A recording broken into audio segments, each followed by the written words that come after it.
All right. I'd like to start off by saying Barakatah Yahweh, Ba'ashem Yahweh Shai, Ba'ashem Recha HaKodash. All right. And just want to go live. And I have some pictures before you, which are chariots and in art. So I was gonna go through some scriptures on the chariots, but I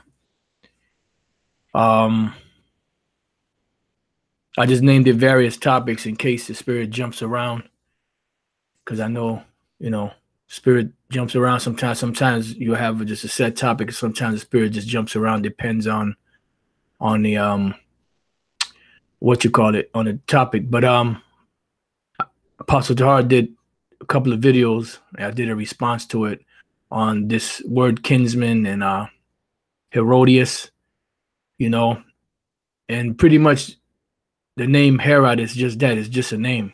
But there's a group of Edomites that are associated with that name. That's why when you see the word Herodian or Herodias or stuff like that, you always reflect back to Esau, them so-called Jews. But it's also just a name, that was given to a particular Israelite. So Apostle Tahar did a couple of videos on it. I did a response to this video here.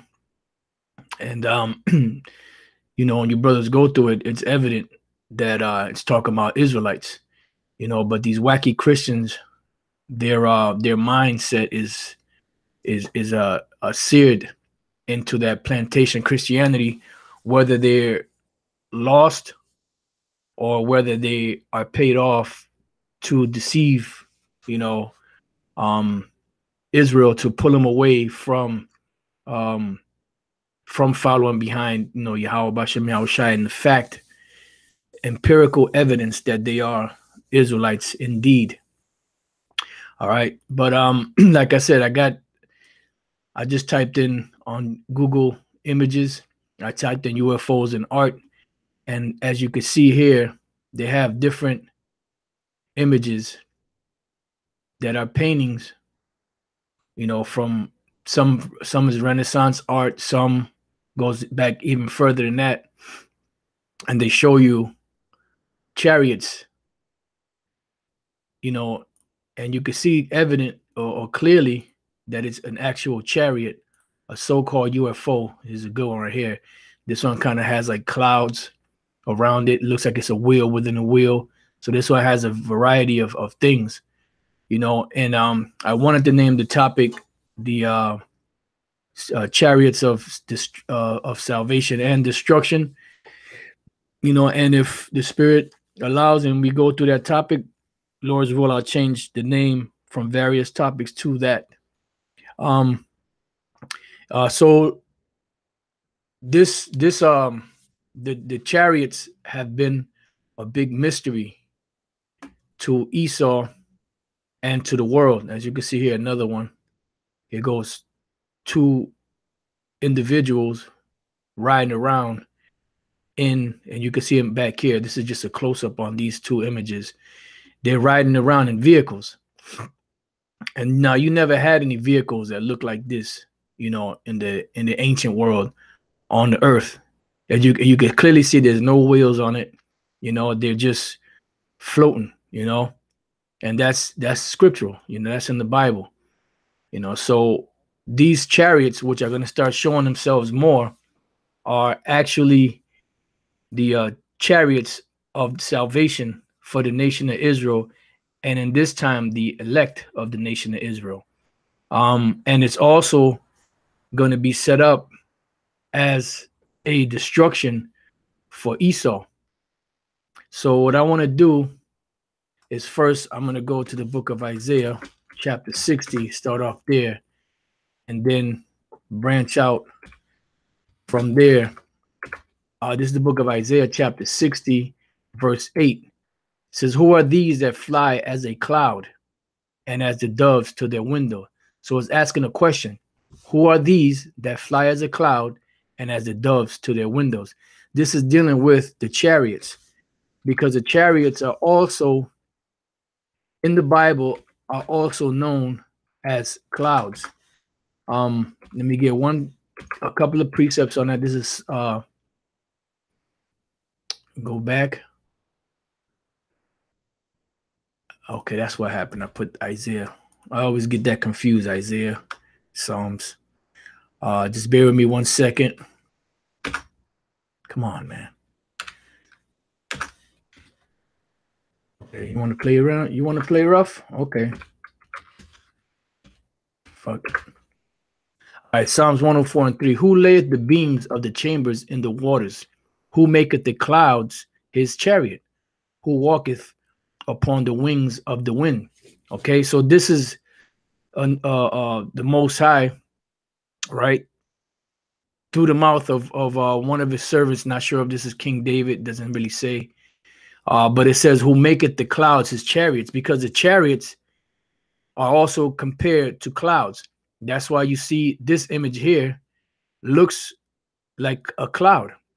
You know, it's kind of like that vapory kind of fluffy you know, vapors for lack of better words that you see. And also the chariots are also white. Matter of fact, let me get that real quick and then jump back, because I got a couple of precepts in mind. Let me see if I could find this other one too in the book of Exodus. I believe it's 40.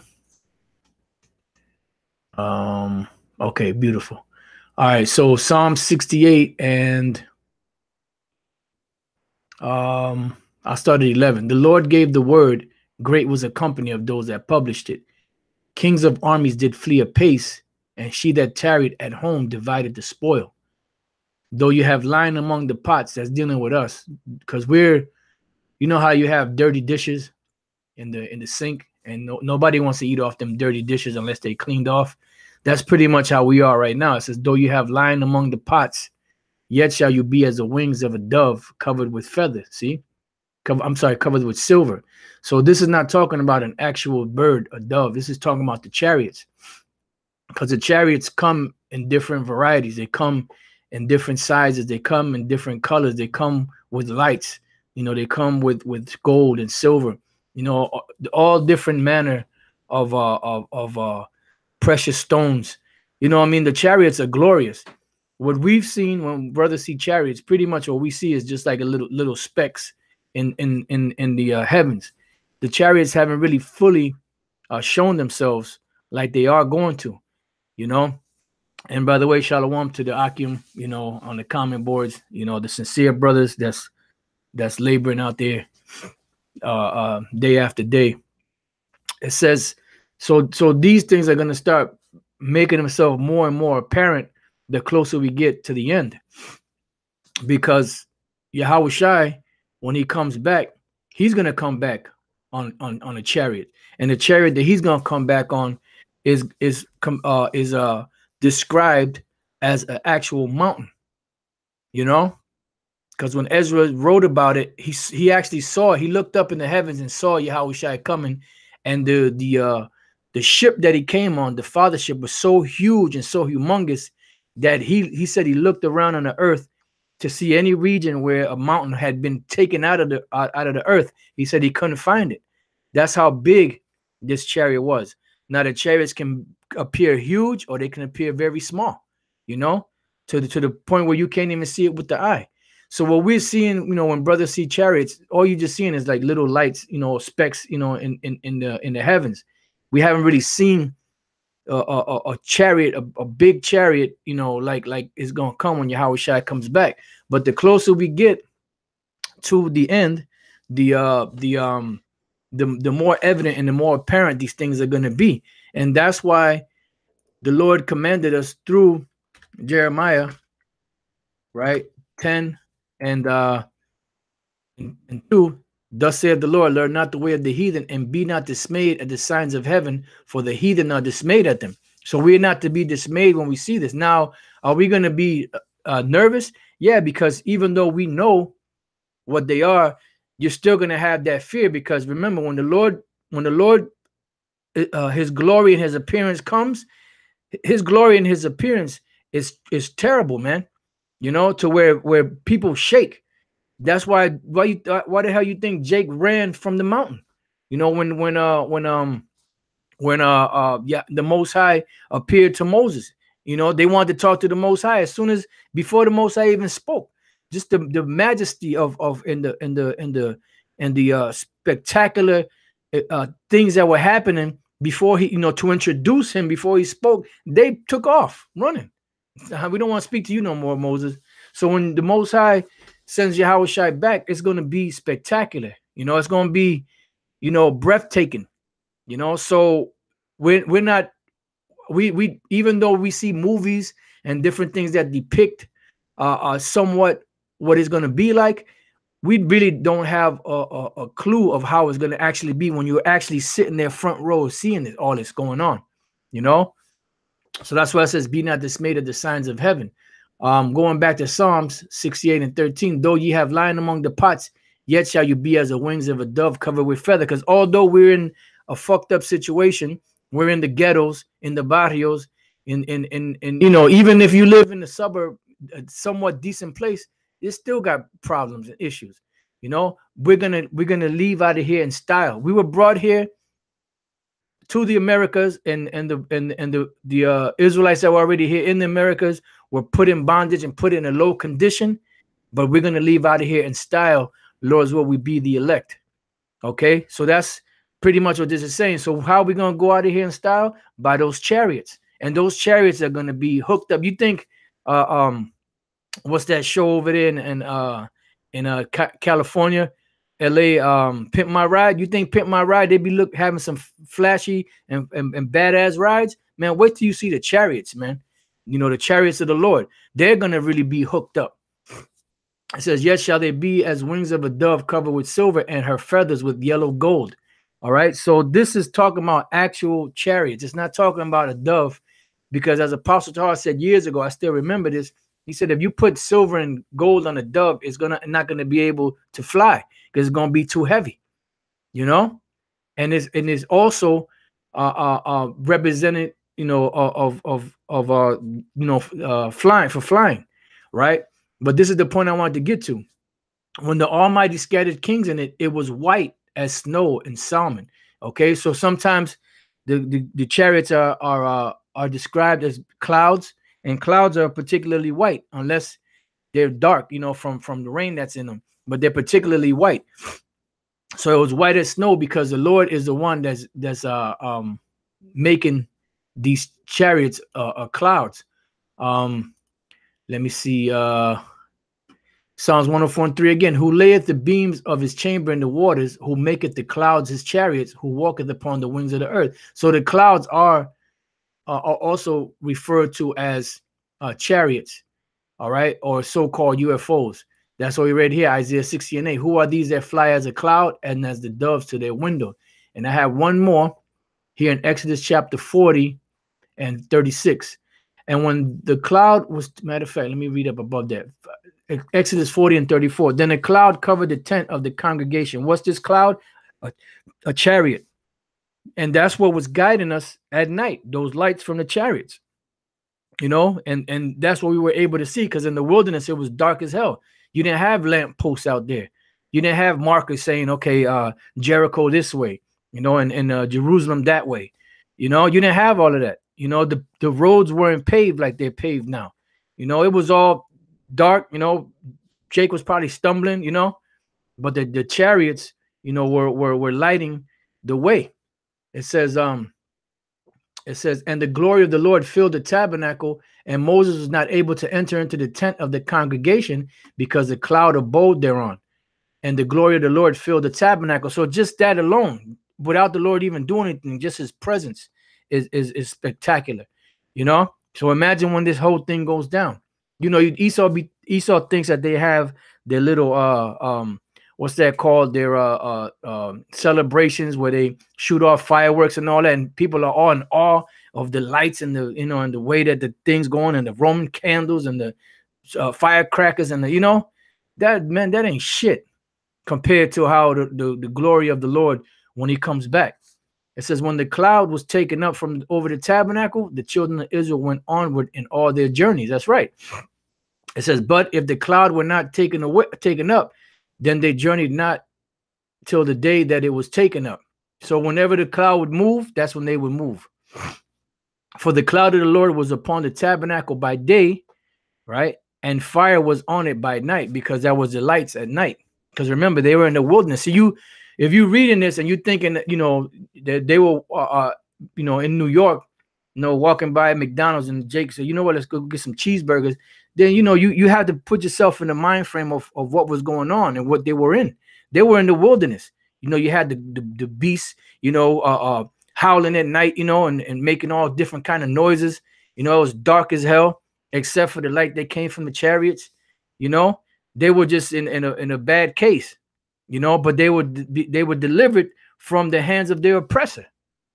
It says, and fire was on it by night, that's the lights, and in the sight of all the house of Israel throughout all their journeys. So wherever we went, the Spirit of the Lord was guiding us with the chariots. All right. So now let's go back. All right. We read that. Okay. Now it spoke about Isaiah 60:8. It says, I'm about to say dice in Spanish. Who are these that fly as a cloud and as a dove to their window? Because that's how the Lord is going to deliver us. This is the book Isaiah 31:5. It says, matter of fact, I started 4. For thus have the Lord spoken unto me, like as the lion and the young lion roaring on his prey, when a multitude of shepherds is called forth against him, he will not be afraid of their voice. So we're not, when the whole shit goes down, we're not going to be afraid of these devils, because the Lord is going to put that spirit in us. The Lord, see, this word that we learning is the anointing, and the Lord put this word in us to where, even though now we're in the flesh and we get nervous in the flesh and all that, when that time comes and the Lord intensifies that, we're not going to be moved. That's why, we're going through what we're going through now, through the different tribulations and afflictions and all that, because when you go through tribulations and afflictions, that strengthens you, like any of you brothers that have seen that movie, V for Vendetta, that chick, Natalie Portman, when she was in the house with that guy, V, she was like, I wish I wasn't scared all the time. I wish I was stronger. What did he do? He didn't pat her in the back and say, it'll be all right, darling. Nah, he took her, he shaved her head, he beat her, he locked her ass up in the dungeon, and then he kept telling her, you're gonna die, we're gonna put you in the firing squad. And she was nervous and scared. And it came to a point where after so much of that torment, she just accepted her fate, So that's what the Lord is doing to us right now. He's beating us down to strengthen us. So when that time comes, we'll be like iron pillars in a frozen tundra. We'll be stiff. That's why scripture speak about those that stood stiffly for the name. So all this, because part of the curse is what? That we were going to have a trembling heart, that we were going to be in doubt of our lives, day and night with the Lord, it was evening, with the Lord, it was morning, so we were going to go through all of that, but it's all set up. That was the punishment. And now the buildup is coming to where the Lord is strengthening us. That's what the scripture say, endure hardness as a good soldier of Yahushua. So he will not be afraid of the voice. Why? Because the anointing was given to us. Let me get that real quick. Isaiah chapter 10 and 27. It says, and it shall come to pass in that day that his burden shall be taken away from off thy shoulder. And the burden of these devils is being taken away from off our shoulders, even though we're still subject to payments and we still have to, work for these devils, but the burden of being captive in our minds is gone, because it's one thing to be captive in the flesh and not captive in the mind, but it's another thing to be captive in your mind and in your flesh, which a lot of these jakes out here still in. These are plantation Christians. They're captive in their mind and in their flesh. See, we're captive in the flesh, but not in our minds. That's what it says, that his burden shall be taken away from off thy shoulder. And eventually we're going to be broken free from him physically also. And his yoke from off thy neck. and the yoke shall be destroyed because of the anointing. See, this is the anointing. This is the oil. This knowledge is the oil. And this is the anointing. This is what the Lord chose to break us away. That's why I said that you shall know the truth, and the truth shall set you free. So we're being set free now mentally. And then we have the hope that the Lord is coming back very soon to deliver us physically. And that's we're hastening. That's the captive exile hastening to be loose. Matter of fact, I'll get that. Isaiah 51. And then you're not gonna be loosed. We're not gonna be loosed by getting a passport to go to the land of Israel, or go to Canada, or go to South America, or go anywhere outside of the so-called United States. The chariots is our ticket out of here. All right. This is I started Isaiah 51 and 12. I am he that comforted you. And these words do comfort you. When we are in a depressed state, if we just sit and wallow in that depressed state, we're not going to get out of that depressed state. But if we talk to brothers, or if we read the scriptures, pray and read the scriptures, the scriptures give us comfort, and it eases that depression away. I am he that comforted you. Who art thou, that thou shouldest be afraid of a man that shall die? Yeah, because these devils have a plan.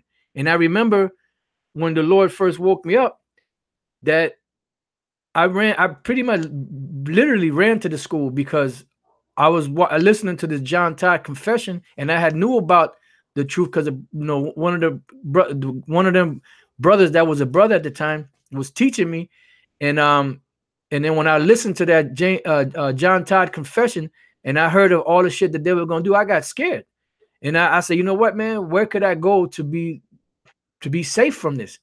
And the thought came to mind, the school. And then from that point on, I called the brother. I said, listen, I need to know the address of the school and how to get there, and the rest is history, So it says that thou shouldest be afraid of a man that shall die, because even though they have plans and they have a lot of devious shit that they're gonna do, and they're the harbinger of death, but the Most High is gonna deliver us from them.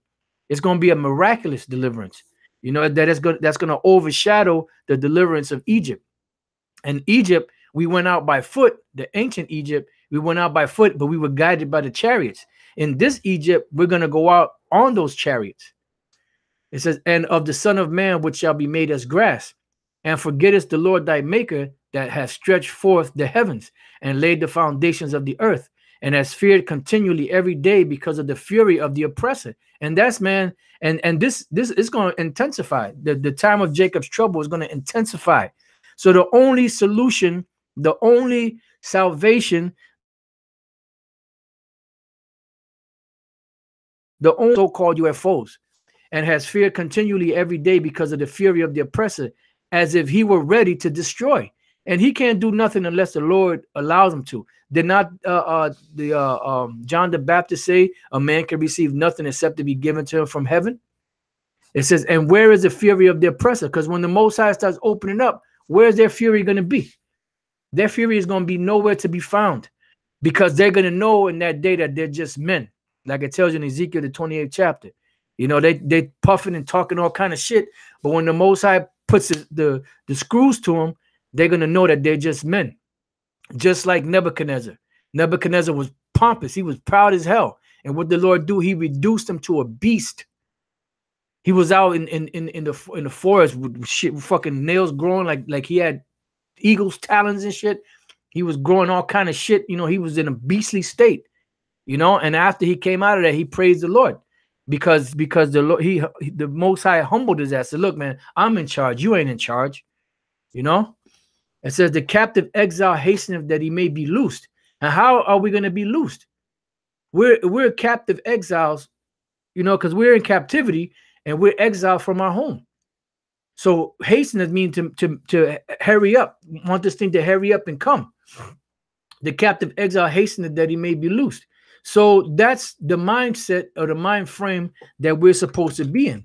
We're supposed to be in a mindset to hasten the Lord to get us out of here. This is 2 Peter chapter 3, verse 11. Seeing then that all these things shall be destroyed, what manner of persons ought ye to be in all holy conversation and godliness? Because this nuclear destruction, which is the lake of fire, There's going to be no escape but up into the chariots. You know, you can't go up in a helicopter. You can't go up on a glider. You can't go up on a plane. I don't give a damn if it's whatever the plane that the president rides in on, you know, U.S. Air Force One or whatever the hell that shit is called. Look, the only way out of here is through the chariots. It says, what manner of person are you to be in all holy conversation and godliness, looking for and hasting unto the coming of the day of the Most High, wherein the heavens being on fire shall be dissolved and the elements shall melt with fervent heat. But the men that are part of the elect have the hope. We have the hope that the Lord is going to send the chariots and deliver us out of here. This is the book of 1 Thessalonians 4:16.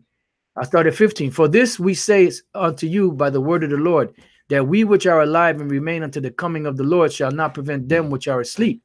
For the Lord himself shall descend from heaven with a shout, with the voice of the archangel, and with the trump of the Most High, and the dead in Yahushua shall rise first. Excuse me. Then we which are alive and remain shall be caught up together with them in the clouds. See? So the ones of us that endure to the end, that are part of the elect, you know, and we say hopefully elect, and guys, they mock and scoff at that. We say we hope we're saved, and guys scoff and mock at that. You're damned if you do, you're damned if you don't. It says, then we which are alive and remain shall be caught up together with them in the clouds, because the ones that died in this truth are going to go into the chariots first. And then we which are alive, you know, hopefully we're part of the elect, will be risen up with them and meet them in the clouds, the chariots, to meet the Lord in the air, and so shall we ever be with the Lord. Why? Because the Lord is, his presence is, even though his presence is here now, we're going to be close with him, you know, because we're going to be changed, you know. It says, wherefore comfort one another with these words. So going back to Isaiah 51:14, the captive exile hasteneth that he may be loosed. And then we read here, hasten, looking for a hastening. Let's see what that word hastening means. Spudo, which means speed. That's where you get the word speed from. To haste, make haste, to desire earnestly. That's where you get the word speed, you know, probably strengthened from puos. So it means speed. You know, that's where you get the word speed from, to hasten, to make quick, you know, to desire earnestly, you know, to urge. See, here's urge, speed. See, diligent or earnestly, by implication, to await eagerly. You know, that's why it says in what is it, Matthew 24, blessed is that servant whom when his Lord cometh, so findeth so doing. You know, because you were waiting. You know, we're waiting. So going back to Isaiah 51:14, the captive exile hasteneth that he may be loosed, and that he should not die in the pit, nor that his bread should fail. So how is that going to go down? That's going to go down by way of the chariots. Let me get two precepts real quick. And just bear with me right quick. And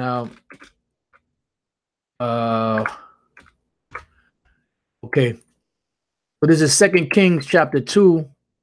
And I start at I start at 10. And he said, thou hast asked a hard thing, because Elisha had asked. Matter of fact, I started at 9. And it came to pass when they were going over that Elijah said unto Elisha, ask what I shall do for thee before I be taken away from thee. And Elisha said, I pray thee, let a double portion of thy spirit be upon me. And he said, thou hast asked a hard thing. Nevertheless, if thou see me when I am taken from thee, it shall be so unto thee. But if not, it shall not be so. And it came to pass, as they still went on and talked, that behold, there appeared a chariot of fire and horses of fire, and parted them both asunder. And what parted them both asunder was what Esau calls a tractor beam, you know. And if you type in tractor beam, let's see, tractor beam, see what comes up. See, you have this, you know, that's what parted them asunder, you know. And you see here the guys being raised up, you know. Now they're making fun of it, but this is how it's going to go down, you know. They call it a rapture, but it's not a rapture. Everybody's going to see, because what they're saying with the rapture is that people are going to be walking one minute and the next minute they're just going to disappear. No, everybody's going to see when you're going up. You know, that's scripture says the enemy shall behold him. You know, they're gonna be seeing the elect actually going up, so that they can kick themselves in the ass for talking shit. You know, so that's what attracted me. So this is what separated Elijah and Elisha. You know, I'm not saying it looked exactly like this, you know, but it's somewhat similar to that. And these devils show you this. Why? Because they've seen this actually happen. You know, that guy Travis something, whatever his name was, you know, he was taken up into a chariot like that. You know, but there ain't gonna be no cows. It's gonna be Israelites from the four winds, from the four corners of the heaven, which we're gonna read next. You know, that's how the elect are gonna be saved and delivered by those chariots. So it says, and it came to pass as they still went on and talked, and behold, there appeared a chariot of fire and horses of fire, and parted them both asunder. And Elijah went up by a whirlwind into heaven. See, so he went up by a whirlwind into heaven. Okay, and that's the same way Yahushua went up into heaven. You know, when the chariot came to get him. You know, matter of fact, well, after I read that, we could read that also. It says, and Elisha saw it, and he cried, my father, the chariot of Israel and the horsemen thereof. And he saw him no more, and he took hold of his own clothes and rent them in two pieces. So he saw when Elijah was taken up in a chariot. Now, since I mentioned the other one, let me get that real quick. Acts 1:8, but you shall receive, start at 9. And when he had spoken these things, while they beheld, he was taken up, and a cloud received him out of their sight. See, and while they looked steadfastly toward heaven as he went up, behold, two men stood by them in white apparel, which also said, ye men of Galilee, why stand ye gazing up into heaven? This same Yahushua which is taken up from you into heaven shall so come in like manner as you have seen him go into heaven. So that's how Yahushua is coming. That's why it says that all eyes shall see Yahushua. Revelation 1:7, it says, behold, he cometh with clouds. So it's not just going to be one cloud. The chariot that he's going to be on is going to be a fathership. And there's going to be many other chariots that's going to be with him. You know, because they're going to pick up the elect from the four winds of heaven. The great deliverance is going to be here in America, but you're going to have Israelites that are around the four corners of the earth that are going to be delivered. He said, behold, he cometh with clouds, and every eye shall see him, and they also which pierced him, and all kindreds of the earth shall wail because of him. Even so be true. You know, so people that have been making fun of us, making fun of the Lord, they're going to be crying and wailing. The scripture says there's going to be weeping and gnashing of teeth, because people are going to say, damn, man, we had a chance. You know, they told us, but we didn't listen. But that's what they were appointed for. You know, it says, so let me go back. Behold, he cometh with clouds, and every eye shall see him, and they also which pierced him, and all kindreds of the earth shall wail because of him. Even so be true. And this part here, and they also which pierced him, also proves that there's reincarnation. So there's going to be two men here on the planet that pierce Yahushua that are going to actually see him when he comes back. And they're going to remember themselves back in the ancient Roman Empire, how they pierced Yahushua when he was on the cross. Just like this guy, Apostle Gabar said, this guy, General Patton, whatever, however the hell you say his name, he said that he believed that he was reincarnated, that he believed he was one of those soldiers that pierced the Lord, you know, and he may very well be, you know. So you're gonna have you have men right now walking on the earth that are more than likely either cops or military men, you know, or whatever, state troopers, whatever they are, that when Yahushua comes back soon, they're gonna actually look up into the heavens, see him, and remember that they were the ones that pierced him on the cross back 2,000 years ago. And what's going to be their judgment? Destruction. You know, whether they be actual Roman Edomites or whether they be Roman Jakes, you know, because you had a lot of Jakes in the Roman military that were being called by Greek and Latin names. You know, that's another point I wanted to bring out on the video that Apostle Tara did, but I didn't. It kind of skipped my mind at the time, You know, so you had a lot of Israelites that knew that they were Israelites, but they had Greek and Latin names that were in the military, in the Roman military. All right. Okay, so now let's go back. I want to go to Matthew 24, and I believe it's 29. Right. Yeah. It says, immediately after the tribulation of those days shall the sun be darkened, and the moon shall not give her light, and the stars shall fall from heaven, and the powers of heaven shall be shaken, because they're not going to have any answers of why these phenomenons are happening. You know, they're not going to have answers. Even though we're telling them, they're not going to have the answers, and they're not going to be able to hide this like they hiding it now. See, now they have the media where they can tell you anything. Oh, that was just this, or that was a fluke accident, or that was this, you know, and that was a reflection off of a mirror that was on a car, and that's why you saw what you saw. They're not going to be able to explain this away, because it's going to be evident, and all eyes shall be looking up and seeing. And then shall appear the sign of the Son of Man in heaven, which is Yahushai. And then shall all the tribes of the earth mourn, and they shall see the Son of Man coming in clouds of heaven with power and great glory. So this power and great glory is going to be breathtaking. You know, the same way when you go back and you read in the book of Exodus, you know, where when the Lord delivered us out of Egypt, that it was breathtaking. And even prior to that, when after that, when children of Israel wanted to speak to the Lord, just the what's the word? The presentation, you know, for lack of better words, you know, the announcement of the Lord before he spoke scared the shit out of Jake, and they ran, you know. So this, man, it's gonna be something, man. It's gonna be something. It says, and he shall send his angels with a great sound of a trumpet, and they shall gather together his elect from the four winds, from one end of heaven to the other. And it's going to be done in total order. The angels are going to be there, and then Yahushua is going to give them that nod, you know, and then they're going to, you know, start moving and grabbing up the Israelites, and simultaneously, oh my goodness, man, you know, destruction of the laser from the chariots coming down, because this is also called the chariots, the salvation and the destruction, you know. Matter of fact, let me get the book of first. Let me get Zechariah. Oops. Zechariah 5. There was another scripture that came to mind, but I can't quite remember it right now. Oh, Habakkuk, yeah. All right, so just bear with me 1 second. Let me go back.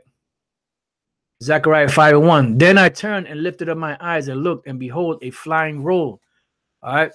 Yep. Apostle Tar put Psalm 68:17. The chariots of the Most High are 20,000, even thousands of thousands of angels. The Lord is among them, as in Sinai in the holy place. Yeah, because when you read in the book of Deuteronomy, it speaks about the same thing, and they're gonna come the same way, because there were many chariots back then. You know, matter of fact, I believe it was Elisha, which was with Gehazi. You know, if I'm not mistaken, Gehazi saw the innumerable amounts of armies of the heathen.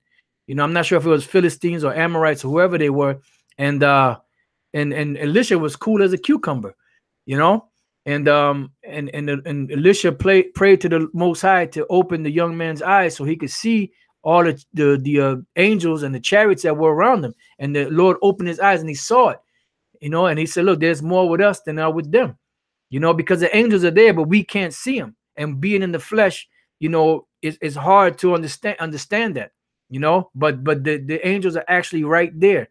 The angels are all around us, you know, they see everything that we do, you know, so they were right there ready to crush that army, but the young man, since he didn't see him, he was nervous. You know, so it says, let's see.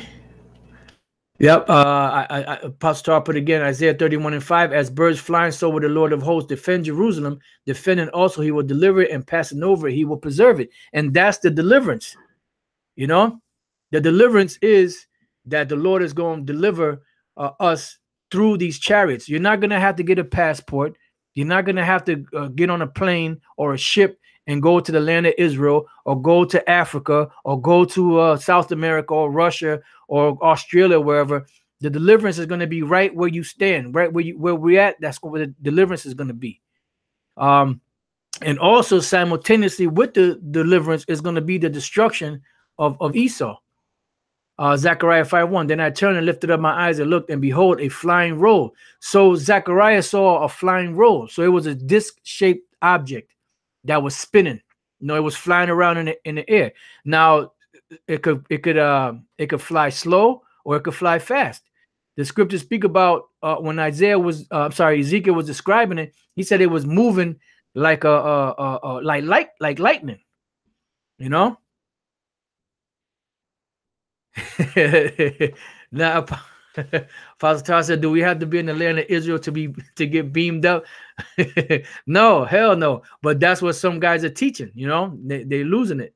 Brother GMS, feed the flock. Matthew 24:28. For wheresoever the carcass is, there will the eagles be gathered together. That's right.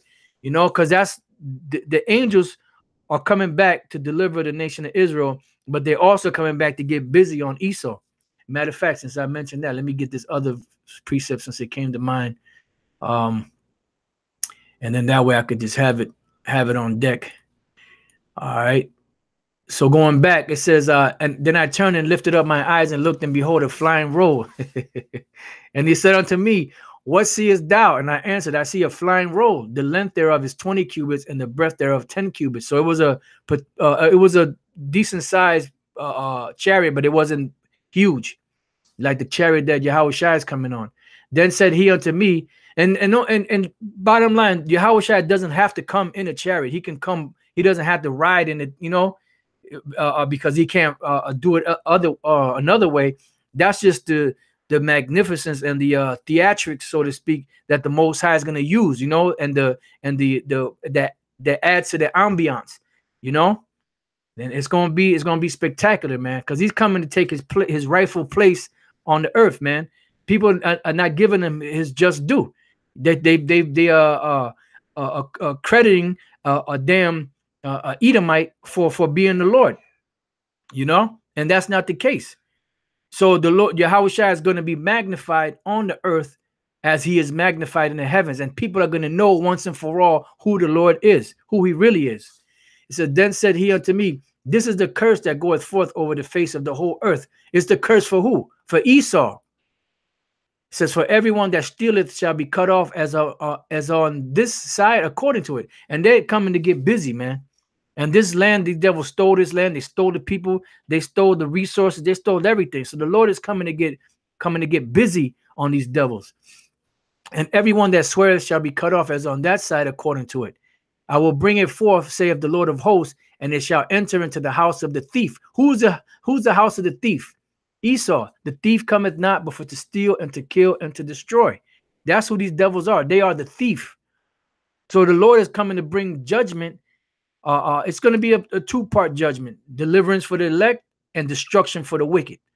You know, and into the house of him that sweareth falsely by my name, and it shall remain in the midst of his house, and shall consume it with the timber thereof and the stones thereof. This is talking about that nuclear destruction, because the nuclear destruction is going to be coupled with the lasers from the chariots, which are going to bring more fire.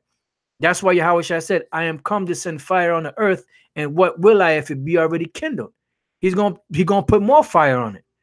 All right. So these lasers from these chariots are going to be that concentrated heat that's going to burn people up, as you see in movies like the newest War of the Worlds with Tom Cruise, you know, where the tripods came out and the people got to running and they were shooting lasers at them and turning them into powder and into dust.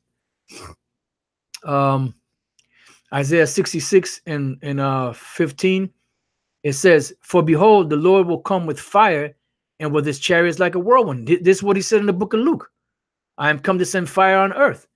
For behold, the Lord will come with fire and with his chariots like a whirlwind, to render his anger with fury and his rebuke with flames of fire. Because Yahushua is pissed off, man.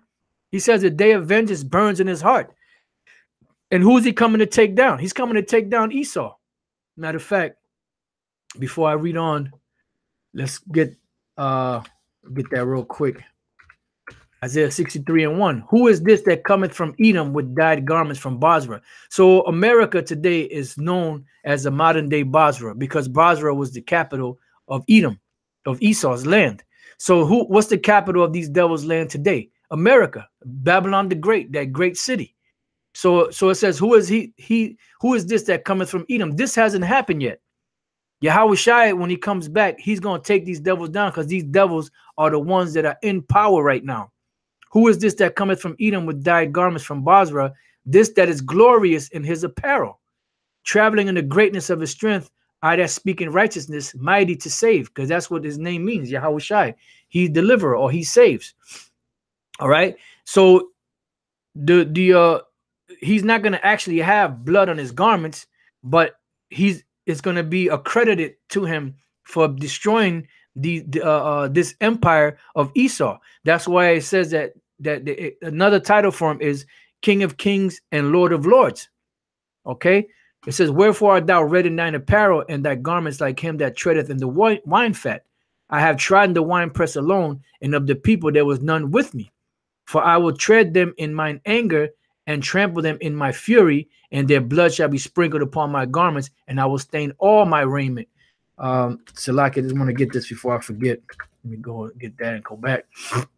It says, for the day of vengeance is in my heart. So the Yahushua is coming to do much killing, as we're about to read in Isaiah. He's coming to do a lot of killing. He did a lot of killing when he delivered us out of Egypt, when he killed all the firstborn of the Egyptians. It says, for the day of vengeance is in my heart, and the year of my redeemed is come. And I looked, and there was none to help, and I wondered and there was none to uphold. Therefore, mine own arm brought salvation unto me, and my fury it upheld me. Why? Because Yahushua is pissed off, for all the shit that they did to him, back then, and for the things that they're doing to us, It says, and I will tread down the people in mine anger and make them drunk in my fury. So since Esau didn't hate blood is going to pursue them. Okay, so that's why Yahushua is coming to stomp these Edomite grapes, because what they did to us, and what they did to him first and foremost, And it tells you Ezekiel 35 that since thou didst not hate blood, even blood shall pursue thee. And this land, it can't be cleansed because nobody knows exactly who was the one that did it, but we know the people that did it. That did each individual thing, but the Lord knows. That's why he's just going to bring a devastation, a swift destruction, a swift devastation to America. And I will bring down their strength to the earth. All right.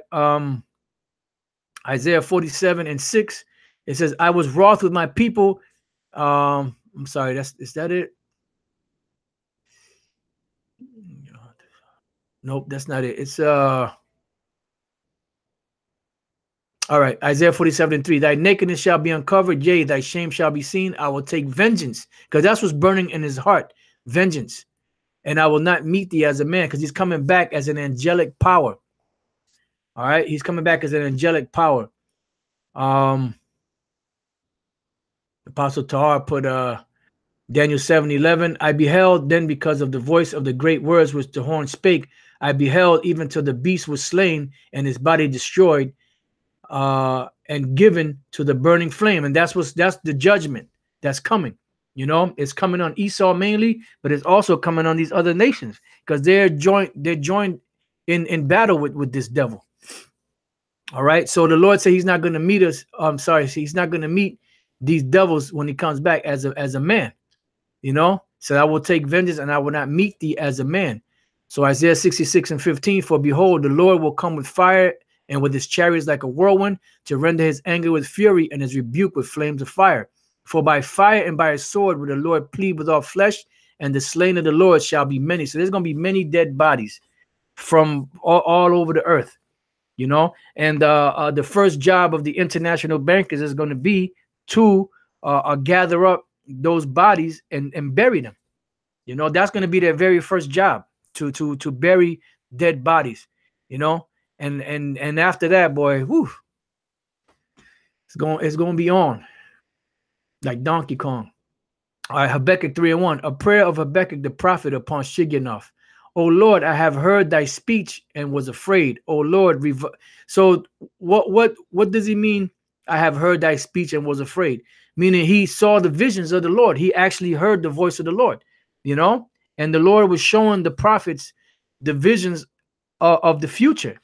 And some of them fainted, some of them got nervous, some of them they were discombobulated, so to speak, you know. Their mind like was troubling them because they didn't understand what they saw, you know. So he said he heard the speech and was afraid. Oh Lord, revive thy work in the midst of the years, because we're coming now to the point where the Lord is reviving his work. He's making it live again, because he spoke it through the mouth of the prophets back then, and he's making it come to pass now. So he's reviving that.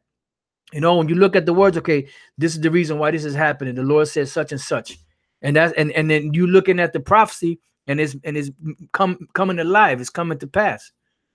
All right. It says in the midst of the years make known, in wrath remember mercy. Right, because in the midst of the years make known, because he spoke it. He said he's not a man that he should lie, and now he's making it come to pass. And then the prophet said, in wrath remember mercy. Because, you know, whenever you hear about the prophet speaking, you know, they'll say, you know, to bring the destruction. They said, but then they'll say, but remember mercy when that day comes. Remember mercy upon us. Because it's going to be devastating, man. For something to make the earth rock to and fro like a drunkard, it means there's going to be some serious devastation going on this planet. There's going to be some rocking and rolling going on this planet, man. So the Most High came from Teman, and the Holy One from Mount Paran, Selah. His glory covered the heavens, and it's going to cover the heavens now. And the earth was full of his praise. So back then it happened, and it's going to happen now. And who's in charge right now on the planet? Esau is. So there's no coincidence that the scriptures keep referring to Esau, you know, when the Lord comes back, because Esau is the end of the world and Jacob is the beginning of it that followeth. It says, and the earth was full of his praise, because then it's going to be known the power of the heavens that did all these things, and they're going to know that it's Yahweh by Hashem Yahweh Shai. You know, it ain't going to be no, was it Jehovah that did it? Was it Yahweh? Was it? Nah, it's going to be no, it's going to be clearly manifested that it's Yahweh and his son Yahweh Shai. And his brightness was as the light, and that's dealing with the bright, you know, the brightness, that glow that Yahweh Shai has. He had horns coming out of his hands. Now, this horn coming out of his hands represents those lasers. Because even in the Red Bible, the Red Bible that we have, just bear with me 1 second. I forget how it's put. Let me see if I can see how it's put in here. 3.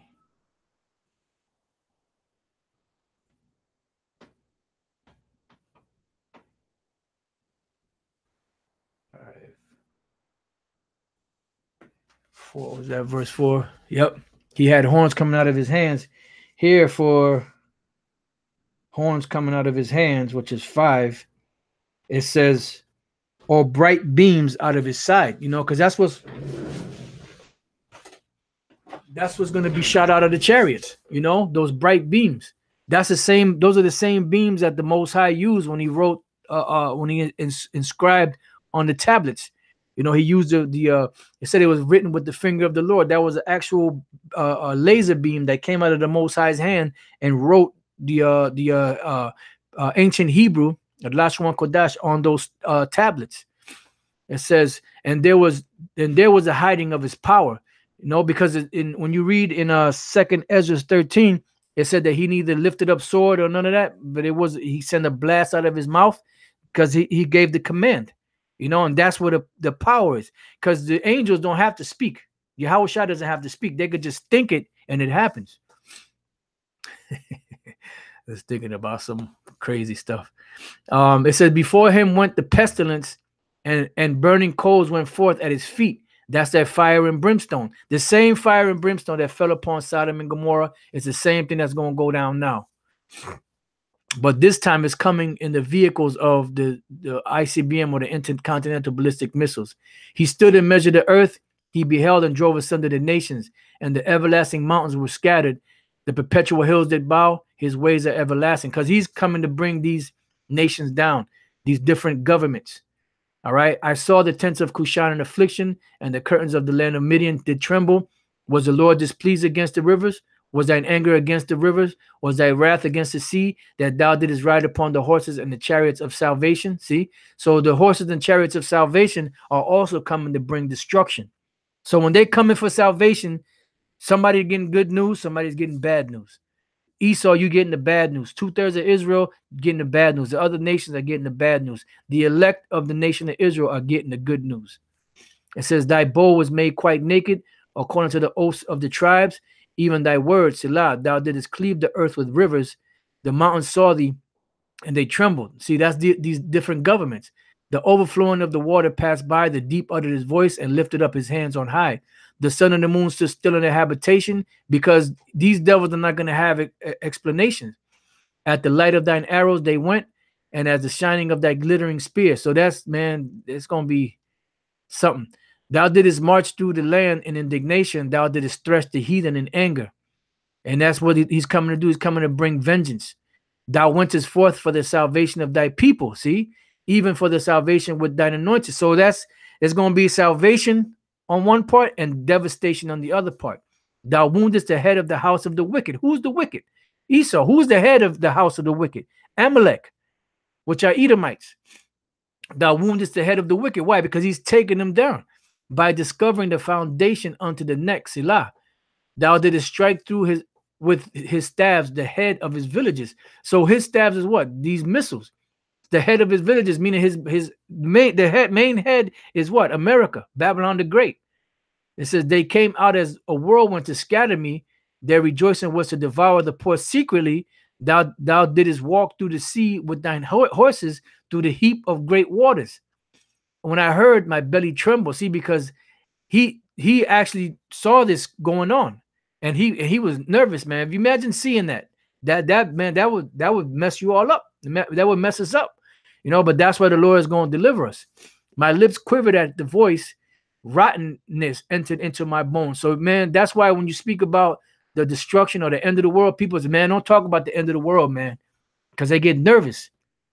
It says, and I trembled in myself that I might rest in the day of trouble. See, when he cometh up unto the people, he will invade them with his troops.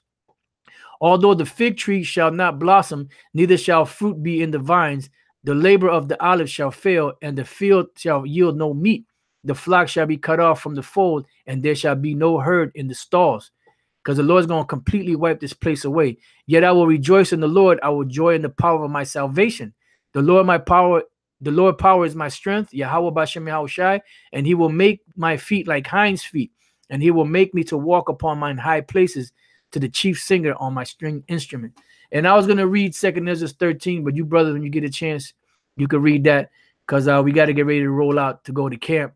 But I'm going to change the title to the I forget what I called it, but I'll retitle it to the chariots, the destruction and the salvation. All right, so with that, I hope you brothers have been edified. Until the next time, I say shalom.